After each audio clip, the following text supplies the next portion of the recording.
안녕하세요, 김사부입니다. 일상생활을 하는 동안 우리는 많은 시간을 앉아 있기도 하고 두 발로 서 있거나 걸어 다니기도 하는데요. 무릎이나 발이 아프다면 잘 걷지 못하게 되고 생활이 많이 불편해지겠죠. 그런데 특별한 이유 없이 무릎이 아픈 경우도 많이 있어요. 오늘은 발목의 외회전으로 인해 무릎 통증이 발생하는 경우에 대해서 알아보고 그 해결을 위한 교정 운동은 어떻게 해야 하는지 알아보도록 할게요.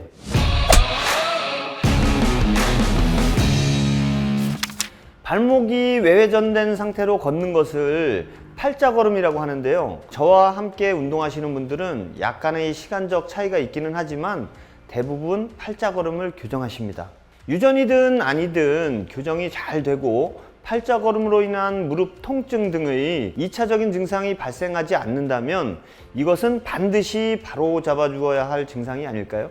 무릎 관절은 충격에는 강한 편이지만 비틀림에는 매우 약한 구조로 되어 있는데요. 무릎 십자인대의 구성 성분은 충격에 강한 콜라겐 성분이 80%가량을 차지하고 비틀림에 강한 엘라스틴 성분은 20% 정도로 비틀리는 동작에는 매우 약합니다. 그런 이유로 축구나 농구 등의 격렬한 운동 시 갑작스러운 방향 전환은 전방 십자인대 파열의 주요 원인이 됩니다. 이런 팔자걸음으로 걷는 자세를 강화시키는 것은 걷는 자세의 변형이 원인이 되기도 하고 발목을 외회전시키고 실시하는 스쿼트가 주요 원인이 될 수도 있어요. 스쿼트 시 발목과 무릎을 외회전시키고 실시하는 경우 스쿼트를 일자로 실시하는 것보다 잘 되게 되는데요. 이것은 단축된 소등근, 중등근 등의 고관절 회전근들과 이완된 내전근 등의 여러 가지 근육들이 합작품이라고 할 수 있어요. 물론 스쿼트가 잘 되고 스쿼트 시 무릎 통증을 발생시키지 않는다면 큰 문제가 없는 듯해 보이지만 팔자걸음을 강화시킬 수 있다는 점에서 봤을 때는 심각한 문제라고 할 수 있습니다. 발목이 외회전된 상태로 걷다 보면 무릎은 전방을 향하고 있기 때문에 무릎 관절의 비틀림을 만들게 되는데요. 이것은 무릎의 통증을 만들고 심각한 구조 변형으로 인한 정형외과적 병증을 유발하게 됩니다. 이런 발목 외회전을 교정하기 위해서는 먼저 단축된 근육들을 이완시켜 주어야 하는데요. 대표적인 근육은 소등근과 이상근, 중등근을 들 수 있어요.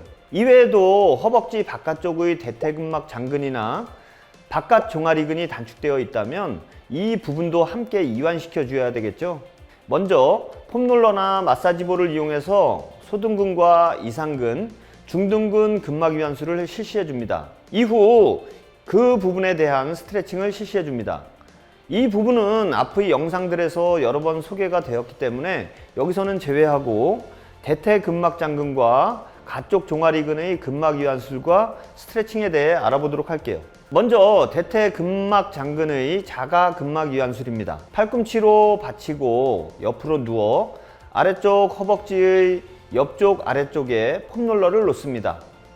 반대쪽 발은 90도 정도 구부려 뒤쪽 바닥에 둡니다. 천천히 롤링해서 앞통점을 찾아봅니다. 앞통점을 찾았다면 그 부분에서 정지하고 10초간 유지해 줍니다. 이번에는 가쪽 종아리근 근막 이완술입니다. 바닥에 앉아서 양손은 엉덩이 옆쪽에 두고 한쪽 다리의 종아리를 폼롤러 위에 올리고 준비합니다. 종아리를 바깥쪽으로 돌려 앞통점을 찾아봅니다. 앞통점을 찾았다면 다른 쪽 다리의 발목을 그 위에 올리고 10초가량 유지해 줍니다. 대퇴근막장근과 가쪽 종아리근은 특정적인 스트레칭이 없기 때문에 근막 이완술만 실시해 줍니다. 단축된 근육들을 이완시켜 주었다면 이완된 근육들을 운동시켜 주어야 하는데요. 대표적인 근육은 내전근입니다. 기둥에 밴드를 걸고 한쪽 발의 발목에 밴드를 걸고 옆으로 섭니다. 밴드를 건 발을 들어 무릎을 약간 구부려 준비합니다. 호흡을 들이마셨다가 내쉬면서 천천히 밴드를 당겨줍니다. 정점에서 잠깐 멈췄다가 호흡을 들이마시면서 처음으로 돌아갑니다. 10회 반복 3세트가량 실시해줍니다. 이번에는 앉아서 허벅지로 탱탱볼 누르기인데요. 의자에 앉아서 허벅지 안쪽에 탱탱볼을 끼우고 준비합니다. 양손은 옆구리에 두고 가슴은 펴고 턱은 당긴 자세를 만듭니다. 호흡을 들이마셨다가 내쉬면서 천천히 양 무릎을 붙여 탱탱볼을 누릅니다. 정점에서 잠시 멈췄다가 호흡을 들이마시면서 처음 자세로 돌아갑니다. 10회 반복 3세트가량 실시해줍니다. 단축된 근육의 이완과 이완된 근육을 운동시켜 주었다면 이로 인해 변형된 고유감각 수용기들을 반드시 바로 잡아 주어야 하는데요. 먼저 바디웨이트 스쿼트를 정확한 자세로 실시해 주는데요. 양발은 어깨 넓이의 11자로 만들어 주고 양팔은 구부려 겹쳐두고 허리와 가슴은 펴고 턱은 당긴 자세로 준비합니다.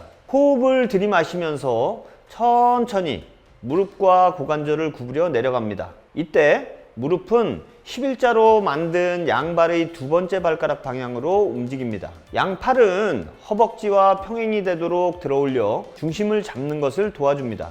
발바닥 전체에 똑같은 압력이 가해질 수 있도록 노력하며 허벅지가 바닥과 평행이 될 때까지 내려갑니다. 잠시 멈췄다가 호흡을 내쉬면서 힘차게 일어서서 준비 자세로 돌아갑니다. 다음은 걷는 자세의 교정입니다. 양발은 골반 너비 정도로 벌리고 서서 허리와 가슴은 펴고 턱은 당기고 시선은 정면을 바라봅니다. 이때 양발은 11자를 만들고 양손은 하체 쪽으로의 집중을 위해 옆구리에 고정해 둡니다. 한쪽 발을 일자로 유지하고 앞으로 나아갑니다. 발 뒤꿈치가 먼저 바닥에 닿고 천천히 앞꿈치로 중심을 옮깁니다. 이때 뒷발의 뒤꿈치가 앞쪽으로 돌아가지 않도록 해야만 합니다. 이런 방식으로 걷는 연습을 해줍니다. 단 며칠만 신경 써도 금방 바른 걸음걸이를 만드실 수 있을 거예요. 열심히 살다 보면 힘든 일상에 찌들게 되고 삶의 의미를 잃어버리기도 하는데요. 그런 삶의 의미를 찾기 위해 여행이나 취미, 맛집 탐방 등을 통해 힐링을 찾으려 노력하죠. 이런 것들은 지속되는 일상을 버티기 위한 힘을 얻을 수 있는 훌륭한 방법이 됩니다. 하지만 일상도 여행도 취미도 맛집 탐방도 건강하지 못하다면 아무 의미가 없어진다는 것을 잊지 않는 게 중요하겠죠. 건강하고 행복한 일상을 위해 오늘도 건강한 운동하시기를 바랍니다. 저는 다음 주에 평발 교정을 위한 운동으로 돌아오겠습니다. 세상 모든 운동의 마지막은 건강한 운동이다. 지금까지 김사부였습니다.